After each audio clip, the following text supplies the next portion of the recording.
Hello everyone, welcome all. So today let us learn ASP.NET Core MVC authentication by certificate. As we know, this MVC app has its own boilerplate code when we create a new MVC with controller, but this app has been created with the ASP.NET Core empty template, which the controllers and the views are added later. So let us start with the program.cs. So as we know, there are few middlewares and the container registration we have made, and let us come to the other part where we have the normal required HTTP request pipeline statements we have. And let us come to the interesting point where we are going to create the authentication services. So as we know, we are going to register this add authentication middleware before we start the app or before we build the app. So we are going to register this in the dependency injection container.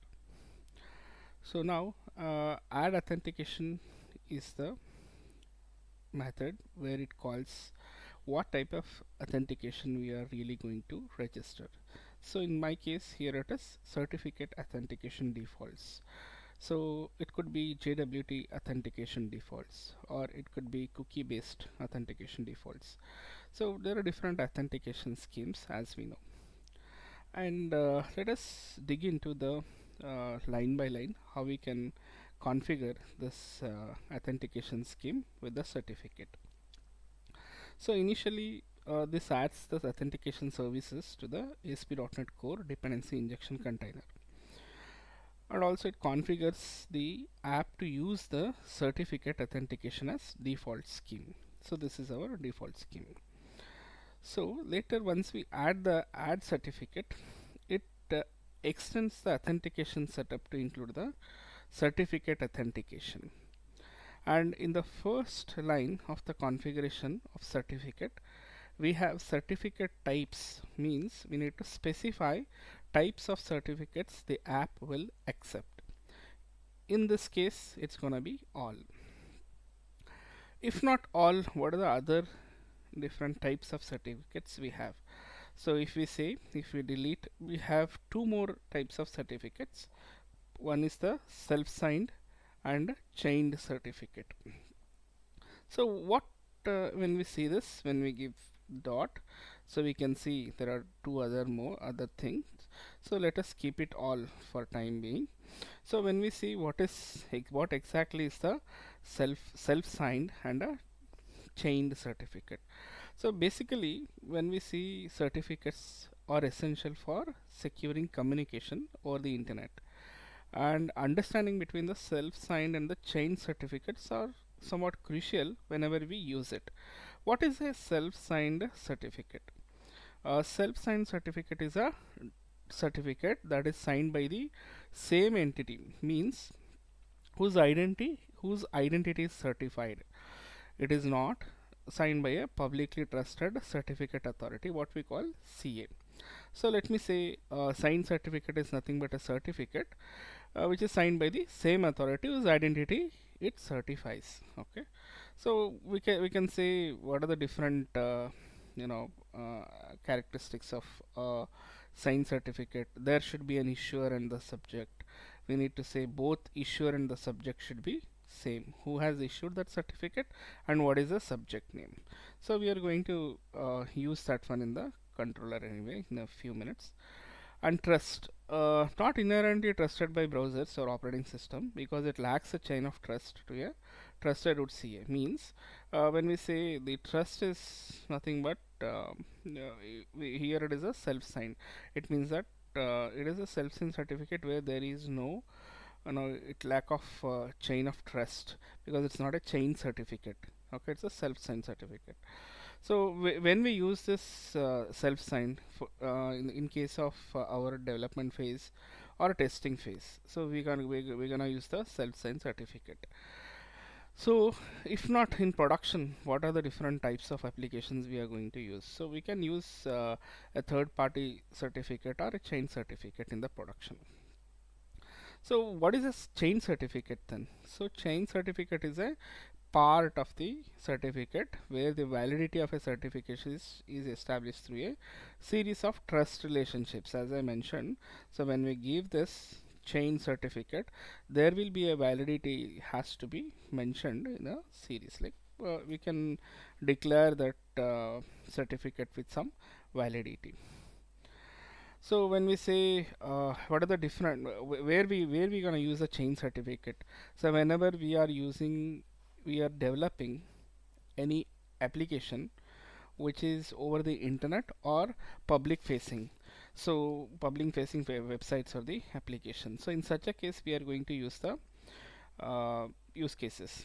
So these are the difference between the chain certificate and a signed self-signed certificate.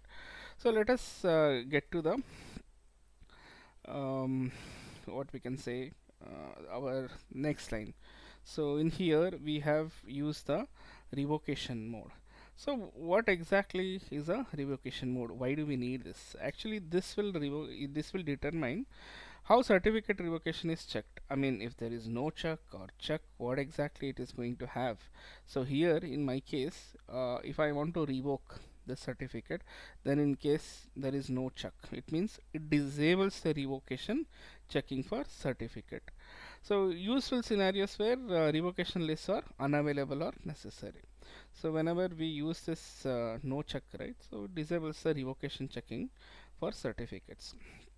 What about the validate certificate use here in this line? So we can say this will validate the certificates for the internet usage, like it will validate the certificate whether it is true or false. If you set it to false, then it won't validate, it will become false. So it will basically it will ensures that the certificate being used matches its declared purpose, like client authentication for example. So that is, we need to always keep it true whenever we declare the validation certificate which is in use, so that it will take care of the validity of the certificate use. So now we are going to handle the custom event. So here we are writing one custom event in two different steps. The first thing is we need to create the new certificate authentication event. So that is what we have created. So it should be an event. So new certificate authentication we have created.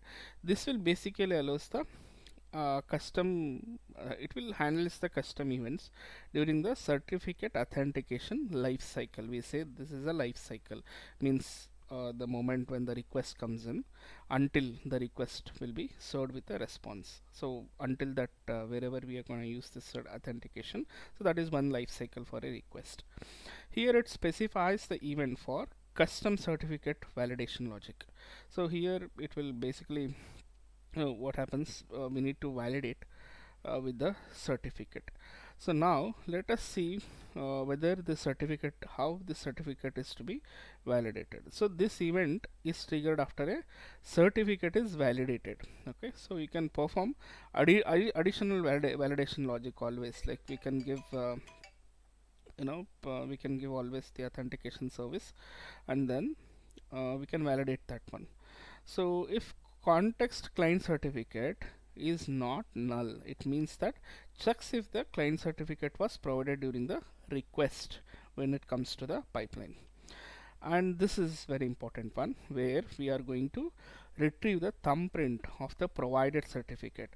So the thumbprint is unique identifier basically. So this thumbprint, whatever we say, it's somewhat we can assume it as a GUID, where it is a unique identifier for the certificate. Typically it will be in the hash value where it is encrypted. So that is what I mentioned, it's a kind of GUID. So it's not exactly the GUID, but it's a kind of GUID. It's a hash where it is encrypted. The certificate thumbprint is encrypted. So now if the thumbprint is equal to the certificate thumbprint, means we are comparing the certificate thumbprint to some predefined value to ensure the specific certificate is accepted. So later we have used some claims principle, where we know that claims is nothing but the information about the user. So here the claims type is name, and here the certificate user, and there is a certificate whatever it is.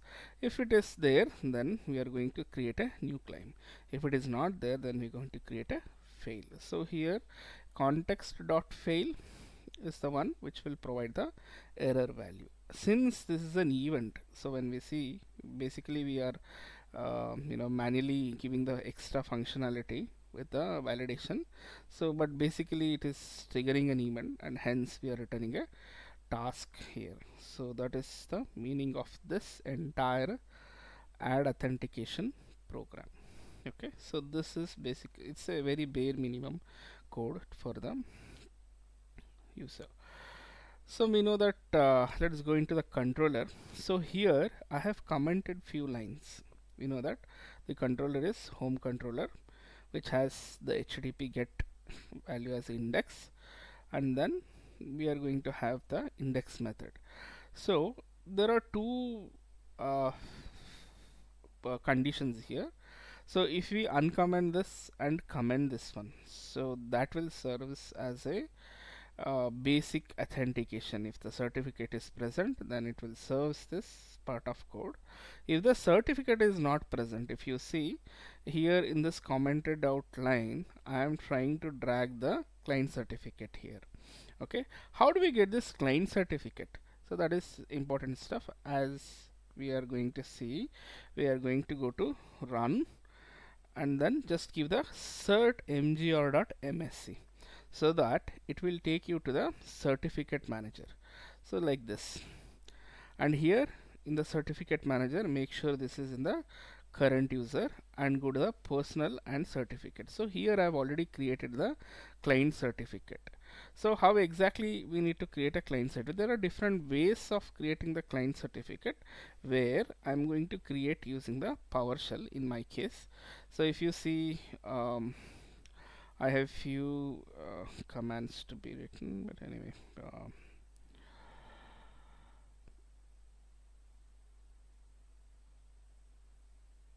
okay, so let's we can create in different ways. One I can show you later. So we have like PowerShell command, where we are going to create the certificate, so that we will get the certificate here. It is issued by with the name client certificate. Okay, so we can have that one in the manager. If it is present, then we are going to retrieve that certificate as a variable. So now we have a client certificate. If it is not null, then we are going to get the information of that, and we will pass it to the views. If it is null, then we are going to say no certificate provided. So in my case, since I've already set the certificate, obviously this if statements will execute. But what I'm trying to do is, I'm just gonna comment out all these things so that I don't have certificate, and right away I'm trying to ask the user dot identity dot is authenticated. Obviously I am not authenticated, so then it has to give the view as a unauthorized file. So that is what I'm trying to do here. So we can test both the cases. So we can uncomment, and we can comment this part, and we can check it out. So anyway, let me show my other setup of views. So in the views, I have like I have created 3 CSHTML files, one for directly the home page, where we are going to welcome, just to demonstrate that I have a certification. And then once we are authenticated, then I'm going to give yes, I'm authenticated, your certificate is validated successfully. If the certification is not there, it means that I am commented this line, so I don't have a certificate. So then I'm going to throw the view as unauthorized. So this is what my whole setup is. So now let us run this one. So let's go ahead and run this, and let's check how it will work. So basically now since I've commented the few lines in the home controller, so it was supposed to be unauthorized, means there is no certification in this case. So we need to get the unauthorized value. So let us see, it will trigger the browser. So browser has to come up to understand what exactly the value is. So now it says I don't have anything here. So now I will say home/index. So if I give this one, this should not work now. So hence it is sending us to unauthorized page because we have commented out this client certificate from the controller. Okay, so that is what basically it is doing. It is sending us to unauthorized page. So now let us stop this execution and make it authenticated. So I will uncomment this one and I'll try to comment this part so that we can demonstrate how exactly it works with the certificate. Since I have the certificate in the client manager, now it should work. So let us save this one and go to HTTP response.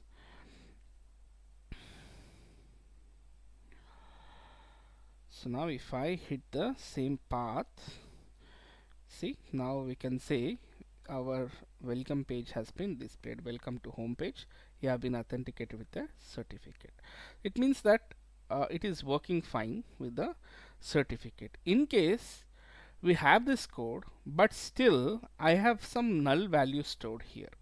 It means that if I have null, so then it should get the null as a value, whatever it is. So right now since we haven't given the context there, so if it is null, then obviously we are going to have the null value.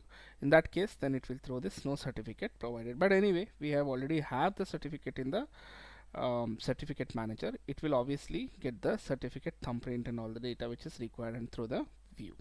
So we can also test this one in the Postman. So there is another part to this one, how to test the thing in the Postman. The same application. So if we take so I've already set it up with the certificate where I don't have anything to display, but I have the same localhost. So if I run this and keep our server up and running, okay, so now okay, I'm gonna minimize this. Let's go to the certificate part. So now what I'm doing here is I'm going to settings. So in the settings, find the certificate. In the certificate, we are going to declare our where exactly is our certificate. For example, go here. So keep it as like localhost. Okay, and slash everything, it will take directly HTTPS localhost and the port number. In our case, it is 5001. And select the file where exactly is that. So in my case, my file is in the desktop, that is demo certificate. Okay, so now I've selected this one, just add that one. So since I have already added the certificate, I'll go back and come back to the certificate. I don't want to add any certificate. So now if you see, I've already had the setup in the Postman. And also passphrase. So this passphrase will be given at the time of creation of the certificate. So in my case, I have given some passphrase as some demo password 123. So we should also give that passphrase as well. So let's close this one so that Postman knows now what exactly is the certificate you are going to use in this entire Postman whenever you run the request. So now I'm going to get the request. Since it's a get request in our controller, so I will send this request. So now it should display welcome to the home page, whatever our home page is. So now if exactly if there is no authentication, for example, go ahead and close this one and uncomment this like as earlier. So comment that and uncomment this. So if that is a case, now okay, run this again, keep the server up and running.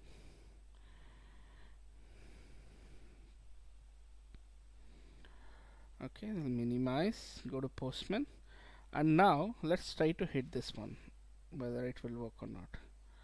See, it is showing the unauthorized error. So you're not authorized to access this page. Certificate authentication failed. It means that it is throwing our unauthorized view, which is because there is no certificate involved in the controller. So if we go and see, we made this certificate, there is no certificate involved. I'm directly checking it, so hence it is throwing the unauthorized. So yeah, this is how we can use the certificate authentication by using the add authentication scheme with the basic certification. So basically we are adding this as a middleware and hitting it from the controller.